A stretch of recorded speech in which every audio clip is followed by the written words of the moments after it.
Hi hello అండి. Welcome to healthy breakfast recipes episode 1. ఈ drink మీకు హెయిర్ గ్రోత్ స్మూతీ లాగే కాకుండా చాలా చాలా హెల్తీ కూడా. సో మీకు ఈజీగా బ్రేక్ఫాస్ట్ స్కిప్ చేయగలిగే ఒక స్మూతీ అనమాట. అన్ని న్యూట్రియంట్స్ బాడీకి అందుతాయి.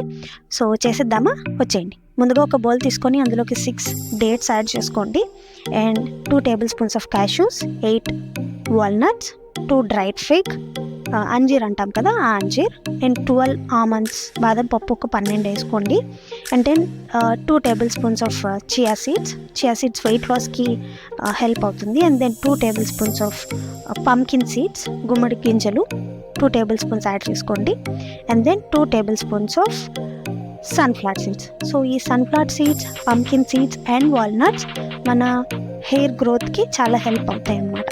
సో ఇవన్నీ యాడ్ చేసుకోండి. And next 2 tablespoons of raisins, కిస్మిస్ అంటాం కదా, ఎండు ద్రాక్ష, అవి కూడా యాడ్ చేసుకొని వాటర్ వేసేసుకోండి. అందులోకి అన్నీ మునిగేదాకా వాటర్ యాడ్ చేసుకొని మంచిగా ఒక మిక్స్ ఇచ్చేయండి. ఎందుకంటే చియా సీడ్స్ ఉంటాయి కదా, అవి వాటర్ అబ్జర్వ్ చేసుకోవాలి. ఎక్కడికక్కడ ఉండకుండా మీరు కొన్ని ఐస్ మిక్స్ ఇచ్చేసి ఓవర్ నైట్ సోక్ చేయండి.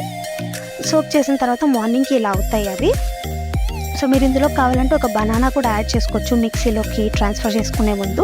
సో మీరు ఒక బనానా యాడ్ చేసుకొని మిక్సీ పట్టేసుకొని అది తాగారంటే మాత్రం మీకు లంచ్ టైం వరకు ఆకలి కూడా వేయదన్నమాట. సో ఇలా స్మూదీ కన్సిస్టెన్సీలోకి వచ్చేంత వరకు మంచిగా గ్రైండ్ చేసుకొని గ్లాస్లోకి ట్రాన్స్ఫర్ చేసుకొని హ్యాపీగా ఎంజాయ్ చేయండి. నచ్చింది ఆ వీడియో? తప్పకుండా ట్రై చేసి ఎలా వచ్చిందో కూడా నాకు కామెంట్స్లో చెప్పండి. ఇది పిల్లలు కూడా హ్యాపీగా ఇవ్వచ్చండి. అంటే వాళ్ళు తాగేదాన్ని బట్టి చిన్న చిన్న క్వాంటిటీలు ఇవ్వడానికి ట్రై చేయండి. అంతే ఇంకా వీడియో. Bye bye.